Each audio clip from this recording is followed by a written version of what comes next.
이라는 제목으로 말씀을 전하도록 하겠습니다. 조선이라는 나라가 유교 이념을 따라서 이제 세워졌지 않습니까? 그러면서 이제 마을마다 향교가 세워졌습니다. 그래서 오늘날에도 보면은 이제 향교가 세워졌던 그 동네 이름을 교동이라고 합니다. 교동. 그래서 전국을 여행하다 보면은 이 교동이라는 동네를 자주 접할 수가 있습니다. 대표적으로 경주에 교동 채부잣집이 있는데 그 교동, 그래서 그 교동 법주 뭐 이런 거 술도 유명하죠. 그래서 전국에 교동이라는 것이 한 23곳 정도, 21곳 정도 되어집니다. 교동이라는 것. 그래서 교동이라는 동네 이름이 딱 떠오르면은, 보이면은 옛날에 뭐가 있었다? 향교가 있었다. 그렇게 생각하시면 되거든요. 그런데 구교동이라는 데가 있습니다. 울산에도 보면 구교동이 있고 구교동이지 않습니까? 이게 뭐냐 하면은 정확하게 말하면 구교동입니다. 도시가 확장되면서 향교가 이제 옮겨갔거든요. 그러니까 이제 옛날에 뭐가 있었다? 향교가 있었다. 그래서 구교동이 되어진. 그래서 오늘날에 이제 구교동 하면은 교동이 향교가 여기 있다가 다른 곳으로 옮겨갔구나, 이렇게 생각하면 됩니다. 그래서 이제 이 교동이라 할 때 교자가 한자로 학교 교자를 쓰거든요. 향교라는 학교가 있었기 때문에 그래서 옮겨갔다. 그래서 우리 성도님들이 앞으로 교동이라는 글자만 보이면 향교가 있었는데 이렇게 생각하면 안 됩니다. 왜 이렇게 미리 말씀드리냐면은 서울에 가면은 옛날에 김대중 대통령 살던 동네가 뭡니까? 동교동 아닙니까? 그러면 거기도 여기에 또 향교가 이렇게 생각하면 안 된다는 거죠. 동교동, 서교동 있는데 그거는 교자가 다리교자입니다. 그러니까 이쪽 동쪽에 뭐가 있었다? 다리가 있었다. 그래서 동교동이 되는 것이고 서교동이 되는 것이고, 그래서 무조건 교동만 보고 하면 될 게 아니고 한자를 봐야지만이 제대로 이해가 되어집니다. 그러면 이렇게 제가 말씀드리면은 의문이 드는 데가 있죠. 저 부산에 가면은 향교가 있는데도 불구하고, 동래구에 향교가 있는데도 불구하고 그 동네 이름을 뭐라고 합니까? 명륜동이라고 한다 아닙니까?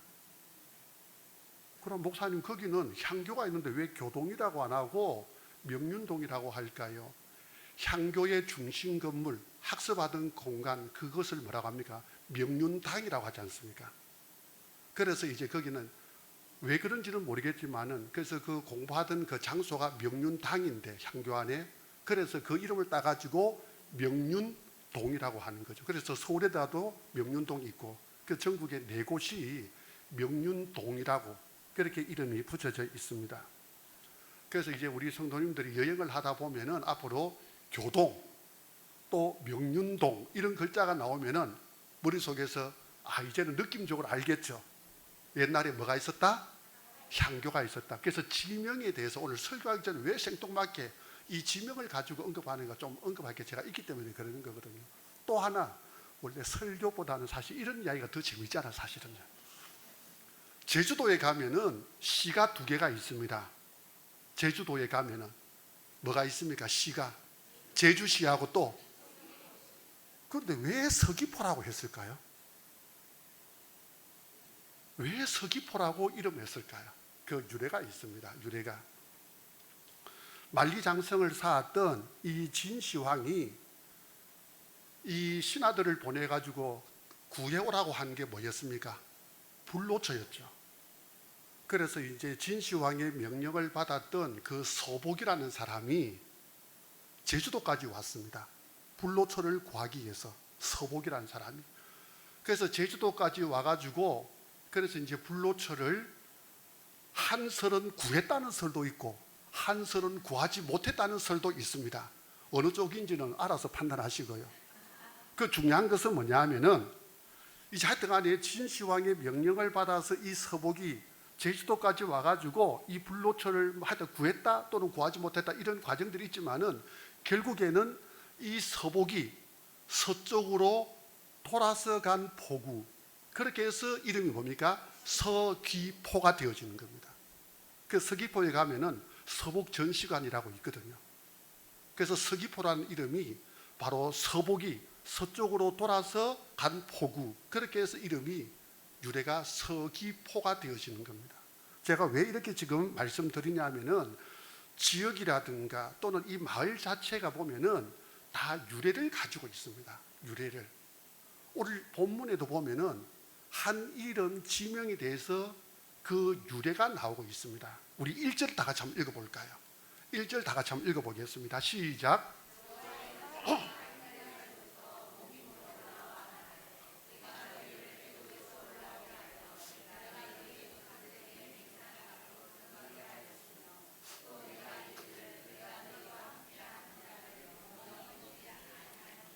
예, 복임이라는 동네가 나옵니다. 복임. 그래서 오늘 이 복임에 대해서 제가 좀 설교를 하려고 합니다. 설교를 하기 전에 먼저 좀 당부를 드릴 것은 우리 성도님들이 가장 쉬운 설교는 뭐냐면 3대지입니다. 첫째로, 둘째로, 셋째로. 그러면 졸더라도, 그죠? 졸더라도 돼지 하나만 기억하면 되니까 훨씬 쉽거든요. 그런데 오늘은 본문의 구성 때문에 3대지 설교하지 않고 하나를 가지고 쭉 연결할 겁니다. 그래서 딴 생각하거나 졸거나 그러면은 설교를 오늘은 진짜 못 따라옵니다. 아시겠죠? 그래서 오늘은 어쨌든 간에 집중해가지고 들으셔야만이 한 대지로 쭉 나가기 때문에 헷갈리지 않을 겁니다. 그래서 내용이 뭔지를 좀 보도록 하는데 오늘 이 보면은 복임이 나옵니다. 복임. 이 길갈 근처 요단 서편에 있던 한 지역이 바로 이 복임입니다. 그래서 학자들 중에는 이 복임을 베델로 보기도 하는 사람이 있습니다. 복임의 뜻이 뭐냐? 아까 우리 교동, 서귀포 다 뜻 유래가 있었지 않습니까? 이 복임의 뜻이 뭐냐 하면은 통곡하는 자들, 우는 자들 이 뜻을 가지고 있습니다. 통곡하는 자들, 우는 자들. 그러니까 한 동네 이름이 얼마나 이스라엘 백성들이 통곡하고 많이 울었으면은 그 동네 이름을 뭐라고 한다고요? 복임이라고 할 정도로 크게 울었다는 말입니다. 대체 얼마나 통곡하면서 많이 울었기 때문에 통곡하는 자, 복임이라고 이 지명이 바뀌게 되었을까? 야, 얼마나 울었으면 이 지명이 바뀌었을까?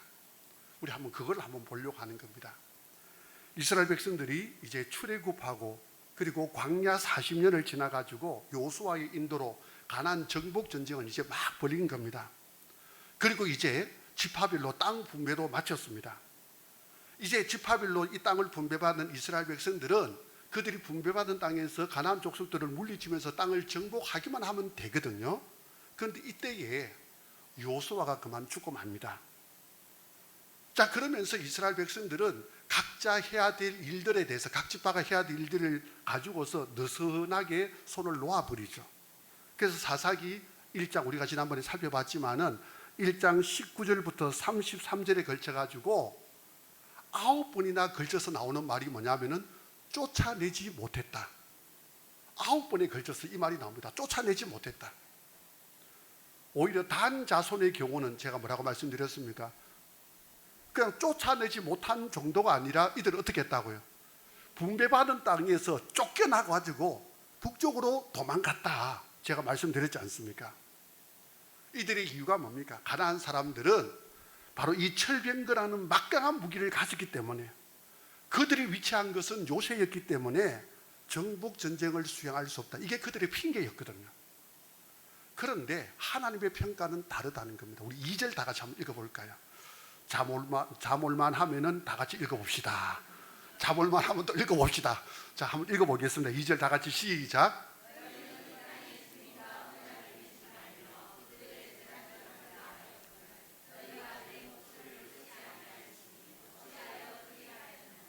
예, 이스라엘 백성들이 가나안 사람들을 쫓아내지 않은 것은 그들에게 쫓아낼 힘이 없었기 때문이 아니라 뭐가 없었다? 쫓아낼 의지가 없었던 겁니다. 마음이 없었다는 겁니다. 쫓아낼 마음이 없었습니다. 왜요? 지난번에 말씀드린 것처럼 이 가나안 문화를 그들이 받아들여서 즐길 수 있잖아요. 풍요로울 수 있잖아요. 우리가 이만큼 고생했는데 이제 조금 좀 쉬면서 즐겨야지, 좀 누려야지, 좀 풍요로워야지. 하나님이 이 생각을 착하게 지금 알고 계신 겁니다. 그래서 하나님은 너희들이 지금 이렇게 하는 것은 순종할 마음이 없다. 자, 이것을 가지고 하나님께서 뭐라고 말씀하시는가? 3절 다 같이 한번 읽어보겠습니다. 3절입니다. 시작.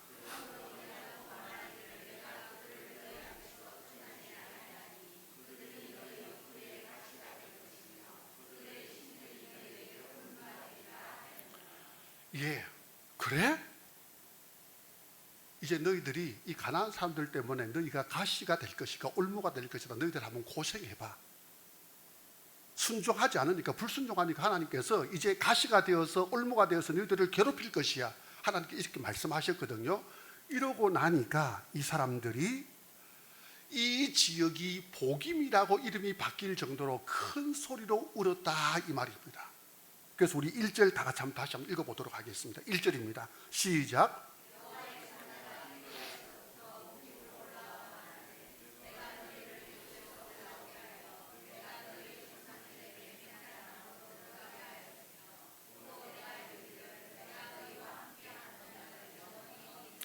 자, 여기서 질문 하나 던져볼게요. 질문 하나 가만히 한번 던져볼게요.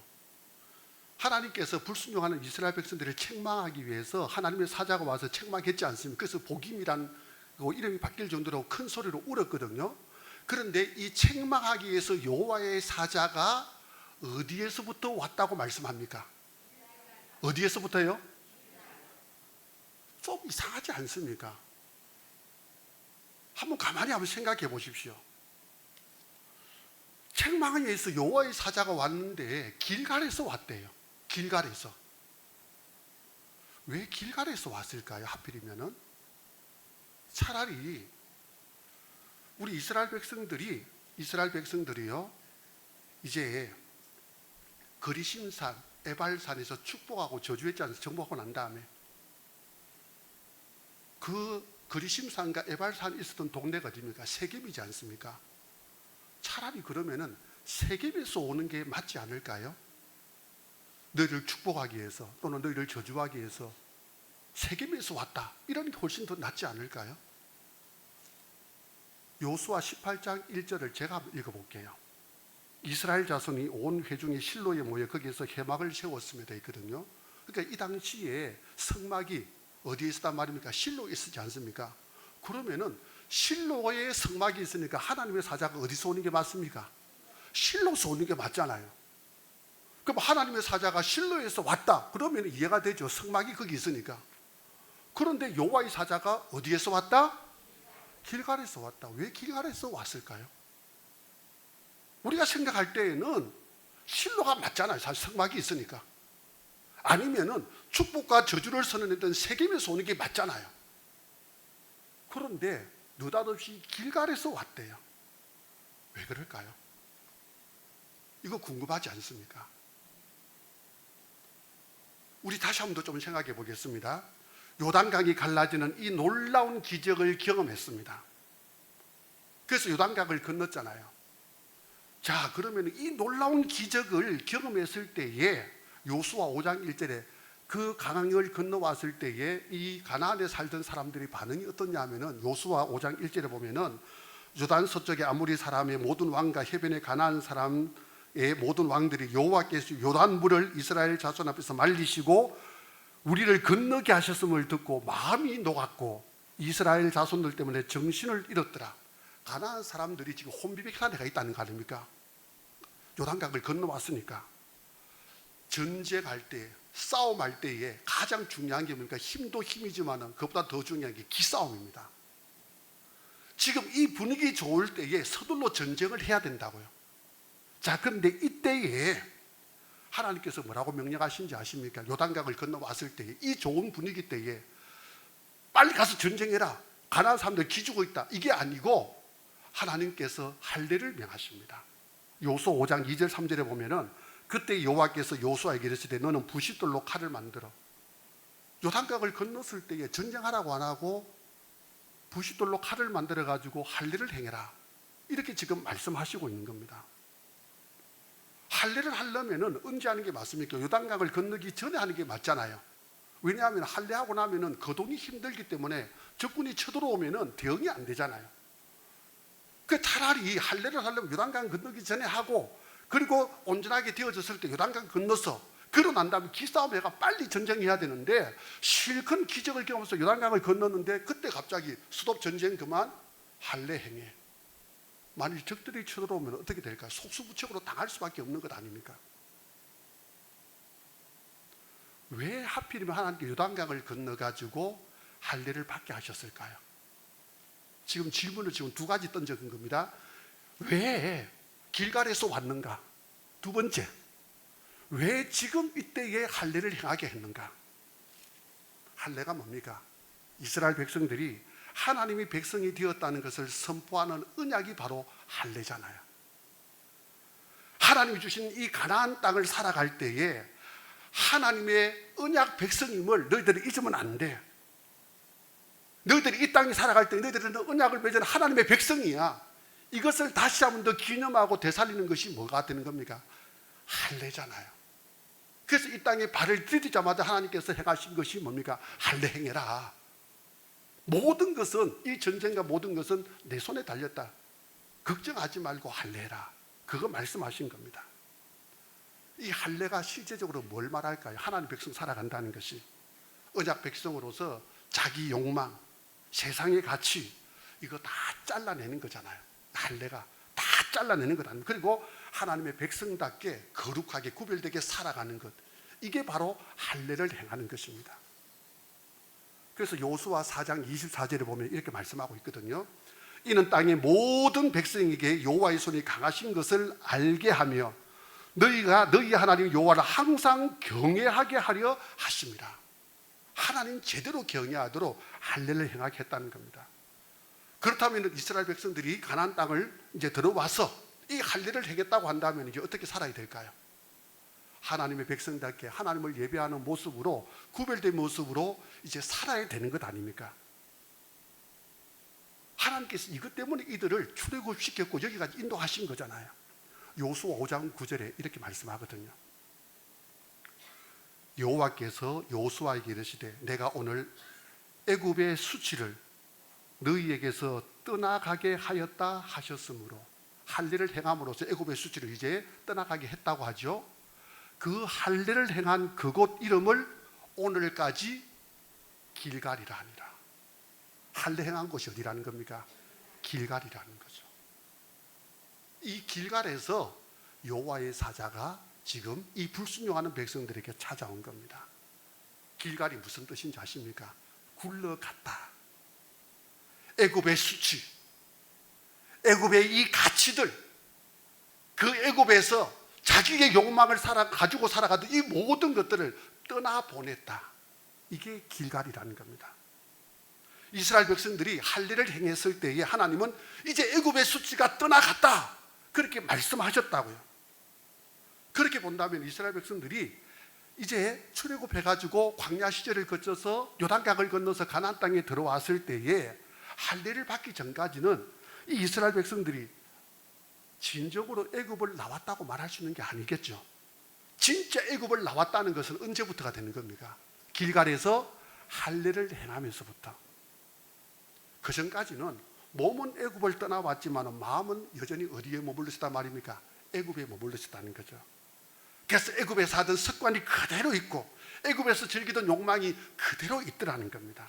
그런데 이제 애굽에서의 이 모든 생활들, 이제 할례를 받음으로써 애굽에서의 모든 악한 것들을 칼로 따르듯이 다 딱 청산시키고 난 다음에 하나님의 언약 백성으로서 이제 거룩하게 살아가겠습니다. 거룩하게 살아가겠습니다. 이 결단하였기 때문에 애굽의 수치가 떠나갔다. 그곳 이름을 뭐라고요? 길갈이라 했다. 바로 그 말입니다. 자, 그런데 막상 가나안 땅 분배받고 그 땅을 살아가면서 이스라엘 백성들의 모습이 어떻게 되었습니까? 길갈에서의 그 할례의 생각들을 잊어버렸다는 거죠. 다 잊어버린 겁니다. 하나님의 말씀을 놓쳐버리고서 불순종을 예사로 하는 겁니다. 하나님을 의지하는 믿음도 다 그냥 떠내려 보내버린 겁니다. 가나안의 이 가치와 가나안의 욕망을 가나안 사람과 똑같이 붙잡고 생활하는 사람이 되고 말았다, 이 뜻이죠. 이제 이해가 됩니까? 가나안의 가치와 욕망을 쫓아가는 이 백성들에게 길갈에서의 신앙을 회복시키기 위해서, 길갈에서의 이 결단을 다시금 가지기 위해서 여호와의 사자가 어디서부터 왔다고요? 길갈에서 왔다는 것 아니겠습니까? 그래서 길갈에서 왔다는 겁니다. 자를 것은 좀 잘라라, 버릴 것은 좀 버려라. 그래서 다시 한 번 더 신앙을 회복시키기 위해서 여호와의 사자가 길갈에서 왔다, 이 말입니다. 우리 요수아 5장 10절과 11절 있는데 제가 한번 읽어드릴게요. 또 이스라엘 자손들이 길갈에 진쳤고 그달 14일 저녁에는 여리고 평지에서 유월절을 지켰으며 유월절 이튿날에 그 땅의 소산물을 먹되 그날에 무교병과 볶은 곡식을 먹었더라. 이스라엘 백성들이 길갈에서 이제 할례를 받고 난 다음에 그곳에서 유월절을 다 지키거든요. 유월절을 잘 따라오고 있죠? 예, 잘 따라오고 있죠. 벌써 설교가 3분의 2로 접어들었습니다. 이제 3분의 1 정도 남았습니다. 원고 지금 이제 얼마 안 남았기 때문에 이제 조금만 더 힘내자. 예.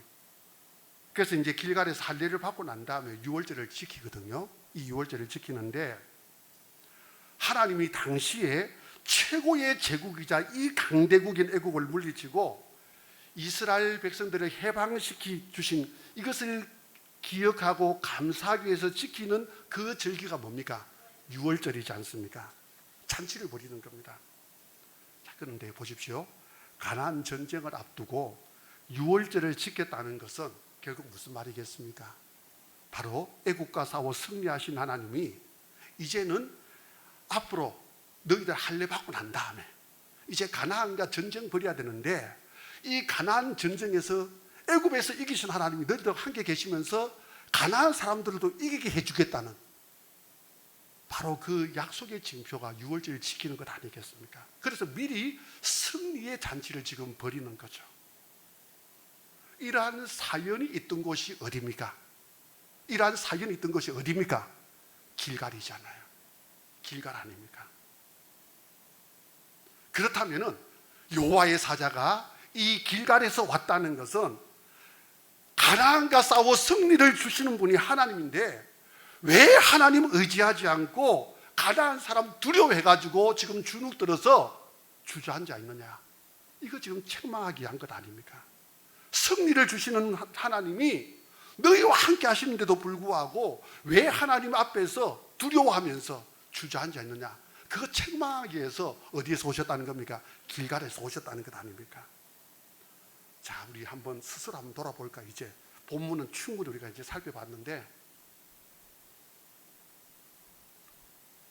우리의 삶에서 내 일상에서 나를 도와주시고 승리를 주시는 하나님이 함께 하시는데도 불구하고 하나님을 믿지 못하고서 문제 앞에서 두려워하는 분들 계십니까? 점점 건강이 약해지고 힘도 빠지고 주위를 돌아볼 때 주변 상황이 암울하게 변해가는 이 모습을 보면서 자꾸만 낭망하고 계신 분들 계십니까? 바로 승리의 유월절을 잃어버린 이스라엘 백성들에게 바로 그 승리를 기억하도록 하나님의 사자가 어디에서부터 올라왔다고요? 길갈에서 올라왔다는 거죠. 우리 오늘 본문 5절 다 같이 한번 읽어보도록 하겠습니다.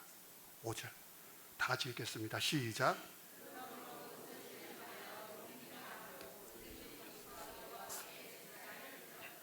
예, 세상의 욕망에 빠졌고 승리를 주시는 하나님을 잊어버렸던 그 이스라엘 백성들을 책망하기 위해서 여호와의 사자가 길갈에서 올라왔을 때에 이 꾸짖음 앞에서 이 백성들이 어떻게 합니까?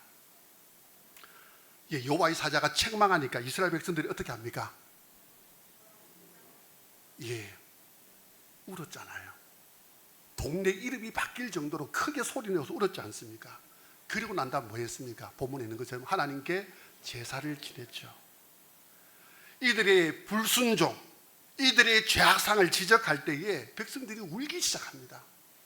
울기 시작한다고요. 얼마나 많이 울었던지 그 동네 이름을 뭐라고 한다고요? 보김이라고 했습니다. 그렇게 통곡하며 울던 이 백성들이 하나님께 예배를 드리거든요. 하나님의 책망 앞에서 회개하고 자신들의 잘못을 돌이켰습니다. 돌이켰다고요. 그러면 이들의 삶이 어떻게 돼야 될까요? 11절 다 같이 한번 읽어볼게요. 11절 시작.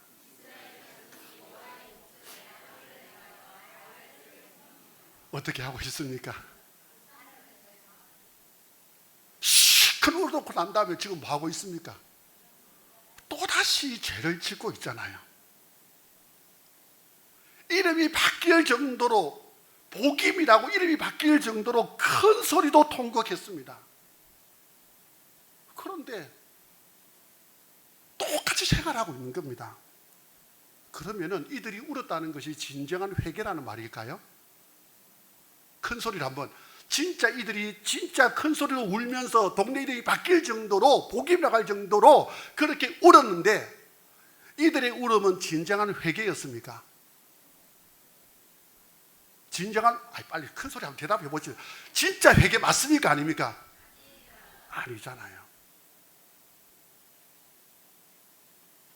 이거는 그 울음은 잠깐이고 진정한 삶의 변화가 없다. 이거 회개가 아니죠. 진짜 말씀의 찔림을 받고 진짜 회개할 때에 그 결과는 어떻게 나타나질까요? 예. 진짜 회개하면요, 삭개오처럼 배상하는 모습을 보여주게 됩니다. 배상한다고요. 배상. 남에게 물질적인 손해를 입혔을 때에 배상한다고요. 그런데 오늘 우리의 모습을 한번 보시기를 바랍니다. 우리가 수많은 잘못들을 하고 사람들에게 피해를 끼치고 상처를 주었음에도 불구하고 교회 와가지고 그냥 혼자 울면서 하나님 잘못했습니다, 용서해 주세요. 그리고 우리는 퉁 쳐버리고 넘어가 버리잖아요. 퉁 쳐버리고 넘어가 버린다고요. 이게 진짜 회개냐는 거죠. 이게 진짜 회개일까요? 하나님은 그걸 회개로 받지 않으십니다. 하나님은 그런 퉁치는 회개를 받지 않으신다고요. 진짜 회개한다면 어떻게 해야 될까요? 당사자에게 찾아가 가지고 사과해야 됩니다.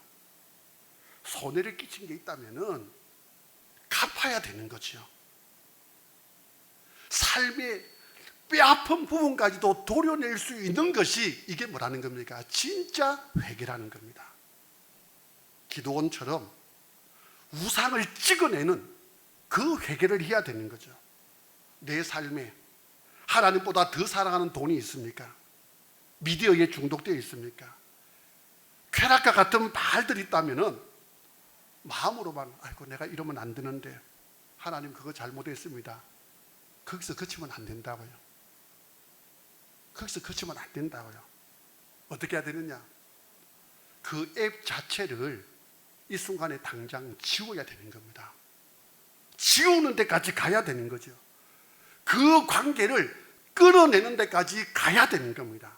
바로 이 길갈에서의 할례를 결단해야 되는 것이 바로 진짜 회개라는 거죠.